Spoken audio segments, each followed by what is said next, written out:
자, 오늘은 최근에 중국이 좀 심상치가 않아요. 중국과 관련된 여러 가지 뉴스들이 좀 올라오고 있는데 어, 중국이 지금 큰 변화가 있을 것 같아요. 이제 물론 최근에 미국과 또는 이제 그 코비드-19 이후에 중국이 이제 전 세계적으로 이렇게 왕따가 되는 현상이 좀 있었잖아요. 왕따가 뭔 줄 알죠? 많은 나라들이 중국을 싫어해. 그래서 여러 나라에서 가장 싫어하는 나라 하나를 고르라고 하면 중국을 고르는 경우가 많거든요. 물론 몽골이나 한국 뭐 오래전부터 그렇게 중국에 대해 좋은 감정은 아니었긴 했지만은 다른 나라들도 많이 그러는 것 같아요. 그래서 지금 중국이 많이 흔들리는 것 같아요. 그래서 중국에서 이제 워낙에 뭐 언론 통제하는 것도 있고 그래서 소식이 정확하게 나오는 건 아닌데 어, 청년들 실업도 되게 많고 뭐 공식적인 실업률이 30%라고 하는데 이제 비공식적으로는 더 높은 것 같아요. 그래서 대학을 졸업해도 일할 직장이 없고 그리고 이제 중국에 있던 많은 글로벌 그 회사들이 중국을 탈출하면서 일자리가 또 많이 없어지기도 했죠. 그리고 그 물건을 만들어서 이제 뭐 다른 나라들에 팔고 있었지만 미국 같은 나라도 이제 관세를 많이 높이기도 했고 그리고 지금 중국 제품에 대해서 이렇게 좋아진 것도 많이 있지만 여전히 좀 인식이 좀 안 좋기 때문에 그래서 중국 경제가 되게 안 좋고 하다 보니까 지금 이제 시진핑 그 정치 체계에 대한 압박이 좀 많아지는 것 같아요. 그래서 지금 시진핑 권력이 좀 이상하거든요. 이제 공식, 비공식으로 뭐 유튜버들 중에 중국 관련 유튜버들은 시진핑이 좀 실각한 게 아니냐 이런 얘기를 많이 하고 있고, 그리고 이제 아직 공식적으로 시진핑이 이렇게 실각한 건 아니지만, 한국에 있는 여러 뉴스 매체들에서도 시진핑이 좀 실각하지 않을까라고 예상하고 있고, 그 뒤를 이어서 후진타오의 공청단 세력이 중국의 정권을 잡는 게 아니냐 이런 시각으로 지금 보고 있거든요. 근데 이게 이제 시진핑이 정권을 잡고 있을 때 상황과 또 후진타오가 이제 만약에 그쪽 세력이 정권을 다시 탈환을 하게 되면 중국의 스탠스가 좀 많이 바뀔 가능성이 있어요. 그래서 지금 시진핑 체제가 꽤 오랫동안 지속되어 왔기 때문에 우리가 이제 거기에 좀 익숙해져 있는데 중국이 바뀔 가능성이 좀 많아져서 그거에 대해서 우리가 좀 한번 예측해보고 그것이 성경적으로 어떤 의미가 있는지 한번 좀 분석을 해봤어요. 뭐 나도 이제 정확하게는 모르지만 지금 이 시대의 흐름에서 중국과 미국이 차지하는 그 비중이 워낙에 크고 특히 이제 몽골이나 한국이나 특히 이제 기독교계나 또 우리가 이제 타겟으로 하고 있는 선교지나 이런 걸 모든 면에서 중국이 굉장히 밀접하게 연관이 되어 있기 때문에 우리가 좀 이 시대의 흐름을 좀 알아야 될 것 같아서 이제 뉴스를 하나 좀 먼저 보여줄게요. 예, 최근에 이제 MBC 뉴스인데 주석은 헌법까지 바꿔 세 번째 연임에 성공하며 13년 넘게 절대적인 권력자로 집권해 왔습니다. 그런데 최근 들어 내부 권력 투쟁 속에 시 주석의 권력이 약화됐고 급기야 실각했다는 얘기까지 흘러나왔는데요. 시진핑 실각설의 실체는 무엇인지 베이징 이피리 특파원이 따져봤습니다. 지난 월요일 중국 공산당은 의사결정 심의 조정기구를 새로 설치해 국가 중대사업의 기획과 집행을 맡기기로 했습니다. 党中央对重大工作集中统一领导，推动重大任务落实的重要制度安排。 대만 언론은 이를 두고 시진핑 주석의 권력이 약화된 신호라고 보도했습니다. 시 주석이 권력을 쥐고 있다면 이 같은 별도의 의사결정 기구는 필요 없다는 겁니다. 시 주석 실각설이 흘러나오는 건 그동안의 이상 신호들 때문입니다. 먼저 중국 군을 통솔하는 중앙군사위원회, 시진핑 주석을 포함한 7명으로 구성돼 있었습니다. 그런데 여기서 시진핑 최측근으로 분류되는 허웨이동 부주석과 мя오화, 리상푸 위원이 부패 등의 이유로 낙마하거나 소리 없이 사라졌습니다. 또 정리 대상이었던 군서열 2위 장유샤 부주석이 지난 3월 양해 폐막에서 퇴장하는 시 주석을 등지고 가방을 싸는 모습을 보이자 시 주석이 군 장악력을 잃은 것 아니냐는 추측이 확산됐습니다. 지난주엔 미국의 전 백악관 고위 관료가 중국에서 분명한 권력 교체가 일어나고 있다며 후임자 구도까지 암시하자 시진핑 실각설에 더욱 무게가 실렸습니다. 위기설이 점점 구체화되는 가운데 중국은 이를 차단하려는 듯 시 주석이 주재한 정치국 회의를 관영 언론을 통해 공개했습니다. 영상에는 차기 권력으로 거론되는 장유샤가 시 주석의 발언을 받아 적는 모습도 담겼습니다. 또 9월에 있을 전승절 행사에는 시 주석의 검열과 연설이 예정돼 있습니다.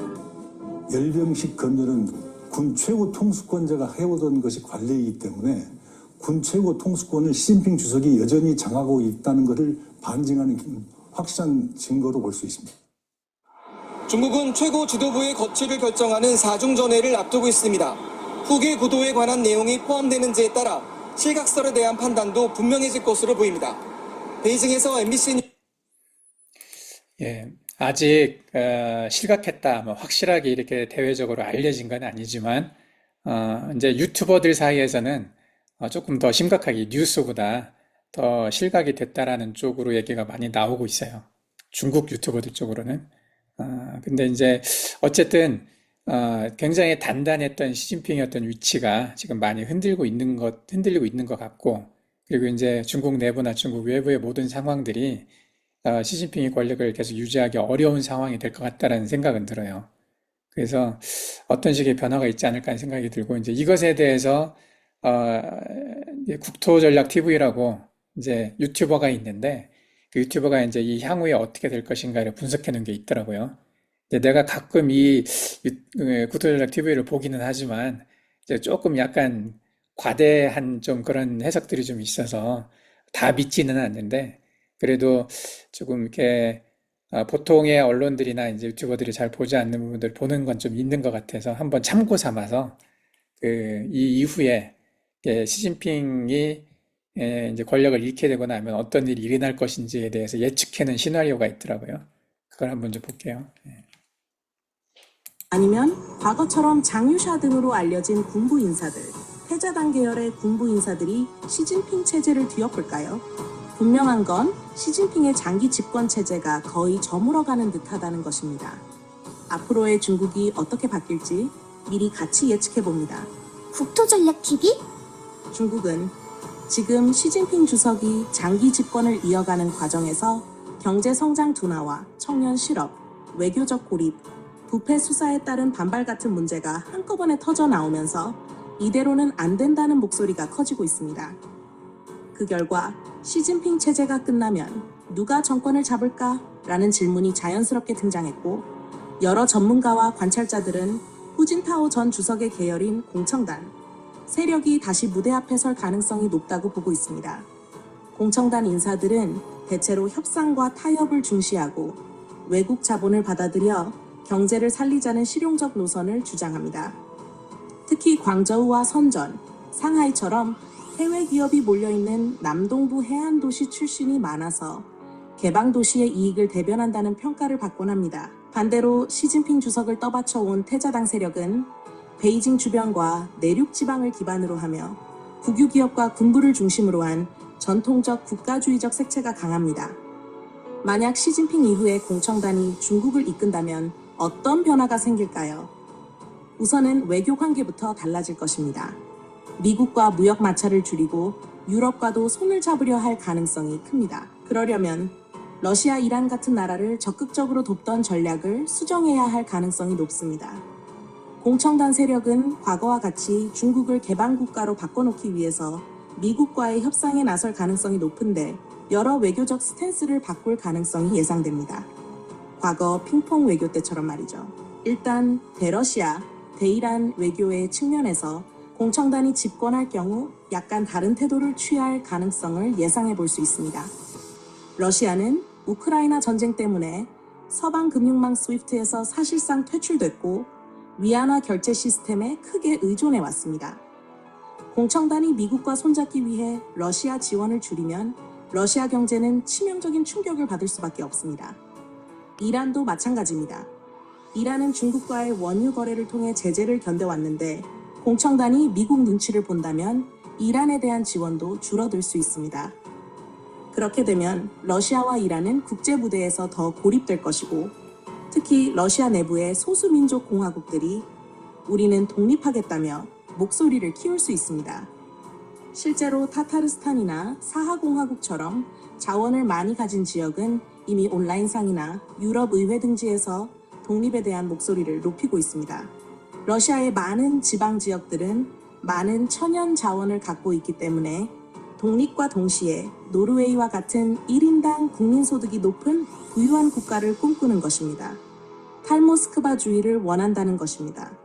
하지만 그동안 러시아는 국제적인 대러 제재 속에서도 위안화 금융 결제망을 통해서 목숨을 연명해 오다시피 해오고 있고, 소수민족 자치구, 지방지역에서 병력 충원을 적극적으로 하면서 지방지역에서 반발의 목소리를 내기 어려웠습니다. 그런데 중국이 위안화 결제망을 끊는다면 얘기가 달라지는 것입니다. 또는 중국 내부에서도 큰 균열이 벌어질 수 있다는 것입니다. 공청단 세력이 힘을 쓰는 남동부 해안 지역은 해외 투자와 수출로 다시 활기를 찾겠지만, 베이징 북부 중서부 내륙 지역은 국유기업 구조정과 외자 유입 정체로 타격을 받을 공산이 큽니다. 그러면 왜 해안 도시만 잘 살고 우리는 어려워지느냐라는 불만이 쌓여갈 수 있습니다.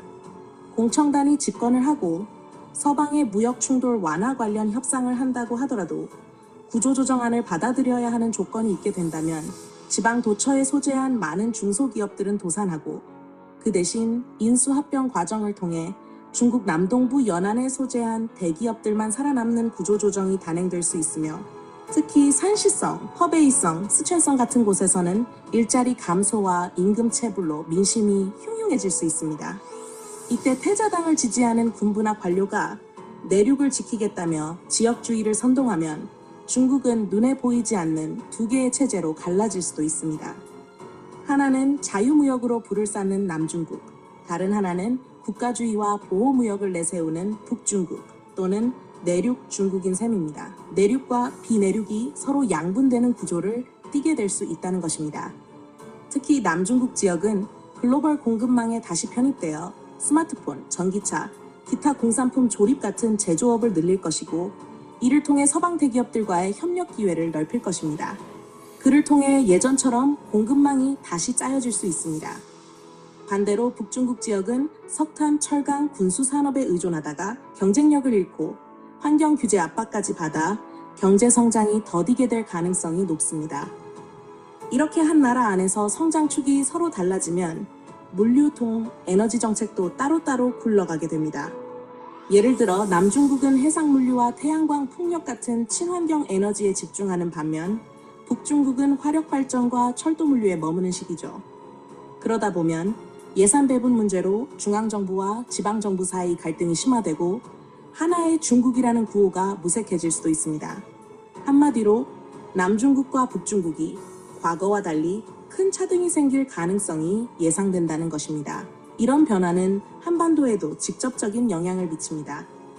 공청단 정권은 경제 회복과 서방 투자 유치가 급하므로 북한과의 관계를 이전만큼 밀착하기 어려울 수 있습니다. 유엔의 대북 제재 등을 준행해야 합니다. 그 대신 한국, 미국, 일본과의 협상을 통해 경제적 이익을 얻으려 할 가능성이 큽니다. 예를 들어 한반도 통일 문제에 어느 정도 유연해질 테니 투자와 기술 이전을 달라는 패키지 딜이 나올 수도 있습니다. 남북 통일을 지지할 테니 제재를 풀어달라는 요구를 서방 측에 할 수 있는 것입니다. 러시아의 붕괴가 가속화되면 유라시아 전체 지도가 재편될 수 있습니다. 러시아 연방이 해체되면 중앙아시아, 북극해, 시베리아 자원까지 새 주인을 찾는 과정에서 서방과 중국, 인도가 복잡하게 얽히게 됩니다. 공청단 중국은 자원 확보를 위해 시베리아 동부, 연해주 개발에 나설 수도 있지만 내륙 태자당 세력은 군사적 긴장을 고조시키며 서방과 공청단 모두 우리의 적이라는 구호를 내세울 수도 있습니다. 이렇게 되면 중국 내부 갈등이 국경 밖으로 튀어나와 국제 분쟁으로 비화될 위험도 커집니다. 이 모든 변화는 결국 중국이 남미화될 수 있다는 전망으로 이어집니다. 남미 나라들은 대체로 경제는 개방적으로 운영하지만 정치가 불안하고 빈부격차가 심하며 지역 간 갈등이 끊이지 않습니다. 소수의 기득권들이 남미 대륙의 부를 차지하는 상황입니다. 공청단 중국 역시 겉으로는 개방과 성장을 내세우지만 안으로는 해안과 내륙, 엘리트와 서민, 개혁파와 보수파가 날카롭게 갈라져 장기적으로 정치적 혼란을 겪을 수 있다는 뜻입니다. 정리하자면 시진핑 이후 공청단이 집권하면 단기간에는 중국 경제가 살아나는 듯 보일 수 있으나 해안 도시와 내륙 지방의 격차가 더 심해지면서 남중국과 북중국이라는 사실상의 두 체제가 공존할 가능성이 큽니다. 어쩌면 내륙에서 상하이, 선전, 광저우 이런 도시들을 가려면 여권이 필요해지는 그런 시대가 오게 될지도 모르는 일입니다. 홍콩, 마카오는 현재 중국에 포함된 나라이지만 CR이라는 특수행정체계로서 마카오 시민, 홍콩 시민은 별도의 여권을 갖고 있죠. 디자인과 번호 체계가 본토의 중화인민공화국 여권과 다르고 해외 비자 면제 범위도 별도로 적용됩니다. 본토 주민의 홍콩, 마카오 방문은 허가제로 이루어지고 있는데 중국 내륙인들의 통행이 엄격히 제한됩니다. 중국 출입경관리국이 발급하는 통행증을 받아야 홍콩, 마카오에 입경할 수 있습니다. 소득, 학력, 거주지 등을 따져서 발급이 가능하며 단체 관광비자, 친척 방문비자 정도만 허용되는데요. 이러한 CR 지역의 범위가 중국의 남동부 연안 대도시권으로 확대된다면 우선적으로 적용될 수 있는 곳은 상하이, 광저우, 선전, 항저우 같은 대도시권 지역으로 확대된다면 중국은 그동안의 중국과는 완전히 다른 나라가 될 가능성이 있습니다. 그런 도시들만 살아남고 나머지 도시들은 성장 잠재력이 다소 침체되는 등의 양상이 벌어지게 될 수 있습니다. 이 와중에 러시아는 중국의 지원 축소로 급속히 약화될 것이고 세계 경제 안보 지형은 한층 복잡해질 것입니다. 러시아 극동부 지역의 블라디보스토크, 사할린, 연해주, 하바롭스크 지역의 경우엔 완전히 그동안의 러시아와는 다른 새로운 행정 시스템, 좀 더 자치권이 강화된 행정 시스템이 요구되는 체제로 전환을 이뤄낼 수 있을 가능성이 있습니다. 분명한 점은 러시아나 중국이나 지금보다는 나아질 수 있겠지만 장기적으로 과연 선진국 체제에 진입할 수 있을지 여부는 불확실합니다. 왜냐하면 인구가 억 단위의 땅덩어리가 큰 두 나라가 선진국이 되는 것을 과연 기존 기득권 선진국들이 눈뜨고 바라볼 것이냐에 대한 문제가 있습니다. 자, 지금 중국과 또 러시아가 현재 이제 밀접하게 연관이 되어 있기 때문에 중국의 변화는 러시아의 변화를 또 유발을 할 수가 있거든요. 저번에 우리가 이제 이 시대를 이해를 할 때 크게 두 가지 축이 있다고 이야기를 했어요. 패트리어티즘하고 글로벌리즘이라고 얘기를 했어요. 이 글로벌리즘과 패트리어티즘을 이해하지 못하면 지금 시대를 이해하기가 좀 어려운데 이게 복합적으로 좀 얽혀 있거든요. 패트리어티즘, 예국주의라고 하는 거, 자기 나라 생각하는 거죠. 자기 나라 우선주의. 트럼프가 자주 얘기했던 아메리카 퍼스트. 이런 것도 이제 예국주의의 대표적인 구호라고 할 수가 있는데 이런 대표적인 예국주의 나라 그 사람들을 꼽으라면 미국의 트럼프하고 중국의 시진핑하고 러시아의 푸틴이거든요. 이 세 사람은 되게 이렇게 두드러지잖아요. 아주 강력한 어떤 인물들로. 근데 이 세계가 하나로 통합되는 방향으로 가려고 하면 이런 강한 나라가 있으면 안 되거든요. 그렇죠? 예국주의, 자기 나라만 가지고도 잘 살 수 있다라고 생각을 하는 그런 나라들이 있으면 통합을 거부를 할 거기 때문에 그래서 이런 나라들이 작은 나라들로 또는 작은 어떤 정치 체제로 이렇게 나누어질 가능성이 있다는 거죠. 앞으로 오히려 이렇게 나누는 것이 전 세계를 하나로 만드는 길이기도 한다는 거예요. 예. 잘게 다 부셔가지고 그래야 새로 합칠 수가 있는 거지. 큰 덩어리가 있으면 그 덩어리가 중심으로 흡수를 하려고 하기 때문에 그 전체를 하나로 만들 수가 없거든요. 예를 들면 우리가 콘크리트 만들 때도 그러잖아. 큰 자갈이 있으면 콘크리트 접착력이 약해지기 때문에 안 되잖아요. 그래서 콘크리트에 자갈을 집어넣을 때는 잘게 부숴가지고 집어넣잖아요. 작게. 큰 돌이 있으면 부셔가지고 집어넣어야 그래야 하나로 단단하게 될 수 있는 것처럼 지금 현재 이렇게 큰 나라들, 중국이나 러시아나 미국이나 이런 나라들, 또 인도도 있죠. 이런 나라들이 이렇게 잘게 나눠져야 전체를 하나로 만드는데 좋지 않을까라는 생각을 글로벌리스트들이 할 것 같아요. 내가 글로벌리스트라면 그런 생각을 할 것 같아요. 그래서 아마 이제 이런 그 중국이 약화되고 또는 러시아가 약화되고 이런 그 과정에 이제 글로벌리스트들의 개입들이 있었겠죠. 또 이것이 이제 마지막 때에 복음 전파도 관련이 많이 있어요. 왜냐하면 세계가 하나가 되기 전에 적그리스도가 등장을 하기 전에 복음도 전해져야 되거든요. 그게 이제 성경에 나와 있는 예언이기 때문에. 근데 지금 복음이 전해지기 힘든 지역, 가장 힘든 지역이 우리가 이제 두 지역이 있어요. 중국 안에 보면. 중국 안에 동부나 이쪽 해안지대 쪽은 그래도 제법 많은 크리스찬들이 있죠. 지하교회가 있고 지금 물론 탄압은 하고 있지만. 근데 이제 중국 서부 쪽은 뭔가를 해보기도 전에 다 쫓겨나 버렸어요. 신장 이구르나 티베트 쪽은 교회도 지금 없고 대개 이제 복음이 전해지지 않은 땅인데 이 지역에 지금 중국 정부가 강력한 통제를 가하고 있는데 어떤 방식으로 이 지역이 열릴 것인가, 복음의 기회가. 지금 우리 눈으로는 잘 보이지 않아요, 그게. 근데 지금 단단하게 있었던 시진핑 어떤 중국 공산당의 체계가 어떤 식으로든 잠깐이라도 흔들려야 그래야 틈이 열리는 것 같은데 지금 그런 상황이 오지 않을까라는 생각이 좀 살짝 들어요. 그래서 이제 신장 이구르 티베트 쪽에 대해서 우리가 조금 더 이제 정리 잘 된 영상이 하나 있어서 이것을 보고 이것이 이제 그 복음과 또 성경의 예언과 어떤 관련이 있을까 한번 생각을 해보겠어요. 신장 이구르에 대한 설명을 좀 해줬어요. 여기서 보면은 간단하게 했는데 과거 소비에트 연방, 즉 소련이 붕괴되며 여러 나라들이 소련으로부터 독립한 건 다 알고 계시죠? 혹시 중국 공산당이 붕괴되어 수많은 나라들로 쪼개어지는 상상을 해보신 적 있으신가요? 그런데 이런 일이 실제로 일어날 수도 있습니다. 우리와 가장 가까운 나라인 중국에서 내세우는 이념이자 신념이 하나 있습니다. 하나의 중국. 이 발언은 대만과 중국과의 관계인 양안 문제에서 처음 언급되었습니다. 중국인민공화국 정부에서 주장하는 대만은 중국 땅의 일부에 불과하고 중국과 수교를 맺고자 하는 나라는 대만과의 수교를 끊어야 한다고 강하게 압박하곤 하죠. 미국의 전 대통령인 트럼프가 대만의 차이 전 총통과 직접적인 전화통화를 했을 때 중국 정부에서 다시금 하나의 중국을 강조하며 미국과 대립각을 이루기도 했습니다. 중국은 대만을 국제사회로부터 고립시키기 위해 적으로 공작하고 날에는 중국 시장을 놓치기 싫은 국가들이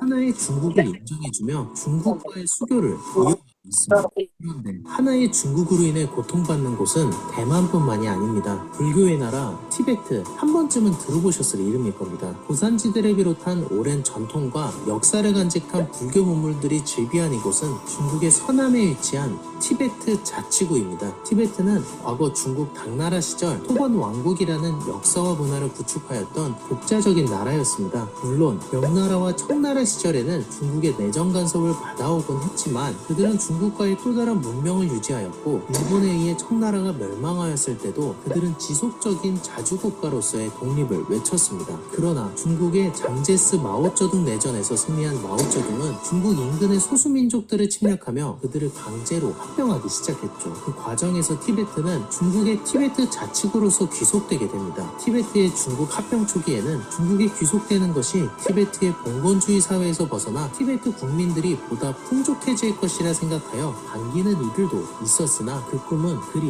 오래가지 못했습니다. 중국은 공산주의 국가로서 종교를 인정하지 않으며 중국 내에서의 종교 활동을 암암리에 방해해왔습니다. 그런데 티베트는 오랜 과거부터 이어져온 종교국가로서 불교가 그들의 역사이자 문화 그 자체이며 그들의 정신적 지주이자 삶의 일부였죠. 이에 티베트인들은 1959년 반중국 봉기가 일어나 독립을 요구하기도 하였으나 이들을 잔인하게 무력 진압하여 입막음하였고 이후 독립민중봉기 30주년에 일어난 시위 또한 군대를 투입하여 유혈 진압을 합니다. 그리고 베이징 올림픽을 계기로 한 시위에서도 유혈 진압을 하며 티베트의 독립을 무력으로 막아서 왔죠. 그리고 오늘날에는 그들의 사상 자체를 바꾸려는 시도가 이어지고 있습니다. 여러분들 중에 동북공정을 못 들어보신 분들은 없으시죠? 이 동북공정은 하나의 중국을 위한 역사 프로젝트 중 일부에 불과합니다. 중국 내에서 가장 활발하게 일어나는 역사 공정 중 하나는 티베트에서 일어난 서남공정입니다. 중국에서 고구려의 역사는 중국의 역사이니 조선족 또한 중국의 소수민족이라고 가르치는 것과 같이 티베트의 어린 학생들에게 티베트의 역사를 중국의 역사라고 가르치고 중국에 대한 애국심을 갖도록 교육하는 겁니다. 이들에게 지속적으로 왜곡된 역사를 교육함으로써 애시당초 독립에 대한 의지를 갖지 못하게 하는 거죠. 이에 티베트 승려를 비롯한 독립을 요구하는 티베트인들은 군신 자살을 통해 자신들의 독립 의지를 나타내며 중국 정부와 국제사회에 지속적으로 울부짖고 있습니다. 그런데 이 같은 소수민족에 대한 유혈진압과 역사공정은 티베트뿐만이 아닙니다. 티베트 북쪽에 위치한 신장 위구르 또한 중국 공산당으로부터 엄청난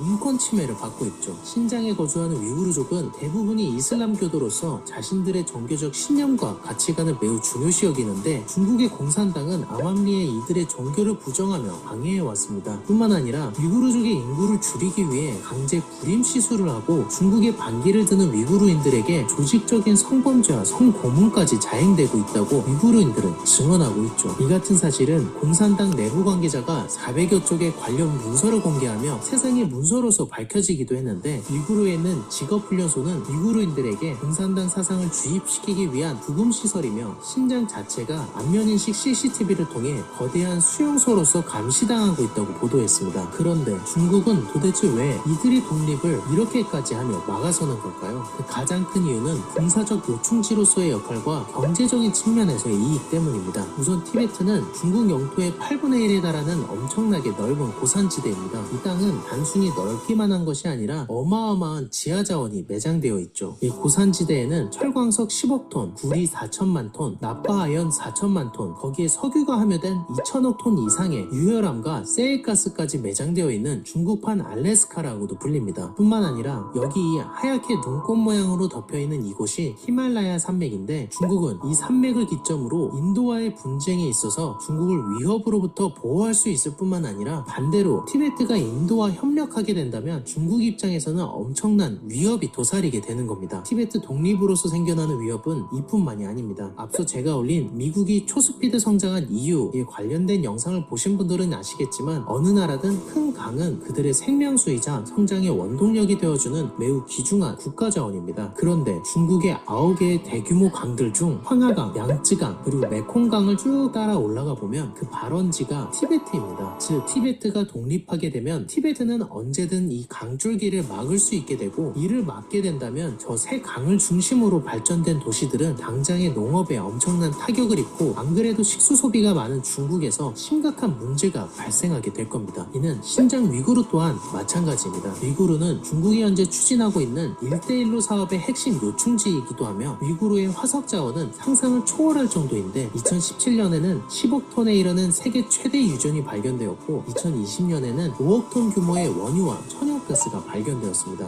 위구르에는 중국 총 매장량의 30%에 달하는 석유와 34%의 천연가스 그리고 40%의 석탄이 매장되어 있습니다. 뿐만 아니라 중국 신장은 중국 내 존재하는 모든 성 중에서 가장 넓은 지역이며 이 지역과 인접한 국가들은 무려 8개에 달합니다. 그중 파키스탄, 투르크메니스탄, 카자흐스탄 등에서는 원유 수입에 필요한 석유관이 존재하며 이는 중국 산업에 매우 중요한 역할을 하고 있습니다. 오늘날 중국 정부는 국제사회에서 누구든 티베트나 위구르의 독립을 지지하는 발언을 하면 내정 간섭이라며 강하게 비판하고 경제적 보복을 가하며 이들의 독립의지를 짓밟아 왔습니다. 그런데 중국 내에서 공산당에 의해 피해보는 이들은 소수민족뿐만이 아닙니다. 모든 나라들은 각자의 문화와 역사를 바탕으로 국민들이 하나로 뭉치게 되고 그 뭉쳐진 국민들에 의해 나라의 방향성이 결정되곤 하죠. 그런데 중국 내에서 같은 한족임에도 불구하고 중국 중앙에 위치한 한족들과 전혀 다른 역사를 지닌 곳이 있습니다.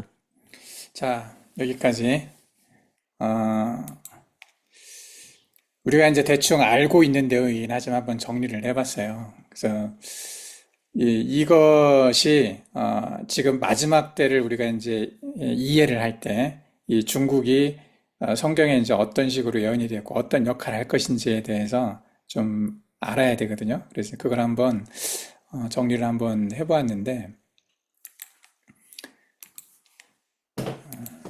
이게 쉽지는 않아요. 이게 되게 쉽지는 않고 좀 어려운데 되게 그래서 이게 제대로 정리가 될까 자신은 없고 그렇지만 이제 우리가 앞으로 가야 될 방향성과도 관련이 많이 있고 그리고 지금 이제 시대가 우리에게 어떤 준비를 하기를 원하는지에 대해서 좀 우리가 정리를 할 필요가 있기 때문에 한번 중국의 지금 현재 상황을 놓고 성경은 어떤 식의 얘기를 하고 있을 것인지에 대한 이야기를 한번 정리를 해봤어요. 그래서 우리가 이제 중국하고 미국하고 싸우고 있는 것처럼 보이잖아요. 겉으로 보면. 그래서 트럼프 정권, 또 전에 이제 바이든 정권 때도 마찬가지였는데, 공식적으로 미국이 중국과의 이제 무역 분쟁이 좀 있었고, 그래서 그냥 뉴스만 보다 보면 중국하고 미국은 되게 사이가 안 좋구나. 언제든지 전쟁을 할 수 있는 나라인 것 같은 그런 느낌이 든단 말이죠. 근데 실제로 보면 미국에 있던 굉장히 많은 기업들이 중국에 공장이 있어요. 우리가 알고 있는 테슬라나 또 애플이나 이런 그 미국 회사들이죠. 대표적인 큰 미국 회사들인데 또 이런 회사들이 만들어내는 많은 그 생산품들, 뭐 자동차나 컴퓨터나 뭐 스마트폰 같은 것들이 대부분 중국에서 만들어지고 있단 말이죠. 중국에 공장이 있어요. 그래서 중국에서 만들어지는 물품들에 관세를 부과하게 되면 미국 회사가 손해보는 그런 상황인 거죠. 근데 지금 이게 얽혀 있어요. 그러다 보니까 이제 트럼프 대통령 같은 경우도 중국과의 어떤 그 무역 전쟁을 함에 있어서도 이렇게 적과 아군, 그러니까 내 편과 네 편이 쉽게 구분이 안 되는 상황인 거죠. 되게 복합적인 관계예요. 예전에 코비드-19가 있었을 때 그때도 이제 말들이 되게 많았죠. 우한에 있는 바이러스 연구소에서 바이러스가 유출이 돼서 그것을 이제 중국을 먼저 전염을 시키고 중국 사람들이 이제 세상으로 퍼져나가면서 또 미국을 전염시키고 뭐 유럽도 전염시키고 많은 나라를 다 전염을 시켰는데 그때 상당히 큰 피해를 본 게 이제 또 미국도 피해를 많이 봤단 말이죠. 사람들이 많이 죽었어요. 근데 그것에 대해서 그때 이제 음모론들이 있었죠. 중국 안에 있는 우한 바이러스 연구소를 지원하고 있는 돈을 내고 있는 그런 세력들은 또 글로벌 그 컴퍼니들과 관련이 많이 있었거든요. 빌 게이츠나 또는 미국에 있는 그 바이러스 연구소에서도 직접 우한 바이러스 연구소에 지원을 해서 기술과 돈도 지원해가지고 거기서 바이러스를 만드는 연구를 해왔단 말이죠. 그래서 거기서 이렇게 바이러스가 유출됐을 때 그것이 이제 인공적으로 만들어진 바이러스라는 것은 이제 지금 누구나 알고 있는 거고 그건 공식적으로 확인이 된 건데 그것이 유출됐을 때 의도적으로 유출된 거냐 아니면 실수로 유출이 된 거냐 이것에 대해서 이제 말들이 많이 있죠. 그래서 음모론 시각으로 보면 의도적으로 유출을 한 거다. 그래서 이 세상에 한번 시스템을 테스트를 한번 해본 거잖아요. 코비드-19가 유출이 돼서 전체 시스템 다 정지시키고 비행기나 뭐 사람들의 이동을 다 막아버리고 그리고 모두에게 백신을 강제하면서 그 백신을 맞지 않으면은 돌아가지 않게 뭐 이렇게 우리가 이제 한번 그런 경험들을 해봤어요. 처음으로. 그러면서 세상이 이렇게 급작스럽게 다 막히게 되고 정지가 될 수 있고 그리고 신분을 확인해야 되는 또 뭔가를 해야 되는 그런 확인이 돼야 이제 물건을 살 수 있고 카페에 들어가서 또는 식당에 들어가서 뭔가를 할 수 있는 또는 학교에 가든지 그때도 백신을 안 맞으면 또 뭐 안 받아주고 뭐 이런 어떤 거의 강제로 이런 걸 한번 테스트를 해봤다는 거죠. 그게 발생한 어떤 문제들을 해결하는 과정에서 나온 것일 수도 있지만 그 과정에 나온 그 모든 것들이 계획된 것일 수도 있었다는 거죠. 결과적으로 보면. 그래서 아마 이 미국의 글로벌리스트들과 중국의 공산당 이건 되게 관련이 많이 있다고 생각을 하죠. 그래서 경제적으로나 정치적으로나 중국과 미국은 되게 복합적으로 연결이 돼 있어요. 완전한 한 편도 아니고 완전한 적도 아닌 거죠. 그래서 글로벌리즘 하면 미국을 얘기를 하는데 이제 미국 안에 있는 많은 회사들이 또 그게 미국을 대표하는 것도 아니거든요. 미국도 두 가지 체제가 있다는 우리가 알고 있어요. 미국 안에서도. 그러다 보니까 중국도 그렇고 미국도 그렇고 뭐 러시아도 그렇고 많은 큰 나라, 한국도 마찬가지죠. 이 한 나라 안에도 이제 세계관에 따라서 여러 이렇게 그 세력들이 있다 보니까 이게 하나가 되어가지고 뭐 한 방향으로 간다는 건 되게 어렵죠. 그래서 우리가 중국을 볼 때, 미국을 볼 때 심플하게 보는 게 아니라 좀 복합적으로 볼 필요가 있어요. 그래서 지금의 이 흐름이 중국의 시진핑 정권이 무너지게 될 것 같고 또 공청단, 뭐 후진타오 세력들이 다시 부상을 하게 되고 그리고 이것에 의해서 경제 정책이 바뀌고 그리고 종교 정책이 바뀌고 또 지방 소수민족에 대한 정책들이 바뀌는 과정에서 우리에게 이 신장이구르와 티베트에 다시 복음을 전할 기회가 올 것인가? 이런 것들을 좀 생각해 볼 필요는 있는 것 같아요. 그래서 이제 다시 그런 기회가 오고 있는 것 같다는 생각이 들면서도 그러면서도 한편으로는 중국 공산당이 무너지는 게 아니기 때문에 그리고 글로벌리스트들이 무너진 게 아니기 때문에 또 이들이 세계 정부를 만들고 뭐 하나의 시스템을 강요를 해서 복음이 전해지지 못하게 하는 어떤 그런 상황을 만들 목적들이 있을 거기 때문에 그 과정에서 어떤 빈틈이 생길 것인가, 예. 이것에 대해서 이제 우리가 관심을 가질 필요가 있을 것 같아서 한번 이걸 정리를 해봤어요. 그래서 성경적 관점에서는 이 모든 흐름, 지금 세상이 흘러가고 있는 흐름을 어떻게 바라볼 것인가, 예. 분석을 좀 해볼 필요가 있을 것 같아서 한번 정리를 해봤어요. 그래서 중국과 미국은 겉과 속이 다른 복합적인 관계라는 거죠. 이건 어느 뭐 뉴스에 나오는 것처럼 막 싸우는 것처럼 볼 수가 없어요. 미국과 중국은 군사적으로, 이념적으로, 외교적으로 적대 관계처럼 보이죠. 대만 문제나 뭐 남중국해 또 기술 뭐 중국이 빼앗가고 되게 이제 지금 하버드에 중국 사람들이 되게 유학생들이 많은데 트럼프가 그 하버드를 이제 제재하는 거기가 이제 글로벌리스트 또는 자유주의 온상이라고 봤죠. 좌파의 온상이라고 봤기 때문에 거기를 이제 제재하고 했던 것들도 뉴스에서 볼 수가 있었는데 이런 것들이 이제 겉으로 보면은 싸우는 것처럼 보이지만은 내면 깊이 보면 경제적으로 굉장히 깊이 얽혀 있다는 거죠. 내가 얘기했던 것처럼 다국적 기업의 애플이나 테슬라나 제약회사 파이저나 우리가 이제 파이자 약을 많이 먹잖아요. 나도 파이자 약을 지금도 먹고 있는 게 있거든. 이런 것들이 중국 시장의 뭐 생산 기반을 활용을 하고 있죠. 그래서 되게 얽혀 있어요. 그래서 팬데믹 때 굉장히 둘이 싸운 것처럼 보이지만 팬데믹 이후에도 양국 간의 기술 협력, 과학 교류, 투자 등은 끊어지지 않았거든요. 그래서 겉으로는 냉전이지만 둘이 싸우는 것처럼 보이지만 속으로는 공생관계라는 거죠. 함께 살아가고 있는 이중구조. 그래서 이 더블 레이어 스트럭처라고 이렇게 표현을 하더라고요. 이중성. 이 더블 레이어 스트럭처가 성경의 예언과 종말론 해석에서 되게 중요한 주제로 자주 다뤄진다고 해요. 그래서 이 더블 레이어 스트럭처를 이해를 해야 이 세상에 좀 보인다고 볼 수가 있어요. 그래서 글로벌리즘과 팬데믹 우리가 이제 전에 한번 봤었어요. 조금 전에 얘기했던 것처럼 이것도 역시 마찬가지로 이 연구소가 미국의 제약회사의 연구소가 또 미국의 백신 회사의 연구소가 중국에 있었고 또 바이러스를 연구하는 과정에서 이런 것들이 이제 나와서 뭐 미국에 이제 해를 끼치게 되는 과정들이 있었지만 이것도 이 과정에서 해결하는 과정에서 이제 WHO나 제약회사, 글로벌 재단, 빅테크 이런 기업들이 각국 정부 위에서 움직이는 글로벌 권력이라는 걸 좀 보여줬어요. 그러니까 정부의 어떤 생각과는 달리 어떻게 그 정부를 움직이는 어떤 세력들이 있었다는 것이 좀 보여졌었거든요. 그래서 이들이 이제 정부를 넘어서 이들이 팬데믹 대응하는 것을 주도했잖아요. 백신을 만들고 정부를 통제하고 이런 것들을 주도하면서 강력한 영향력을 발휘했던 걸 볼 수가 있었어요. 그래서 국가 간의 대립과 협력은 서로 이제 모순 관계가 있어요. 서로 초기에는 서로 비난했지만 나중에는 뭐 협력했었고 메신저 RNA 기술도 마찬가지로 중국과 미국이 서로 협력해가지고 연구한 흔적들이 있어요. 그래서 겉으로는 되게 막 적처럼 보이지만 속으로는 그렇지 않았다는 거죠. 조금 쉬었다가 이어가도록 하겠습니다.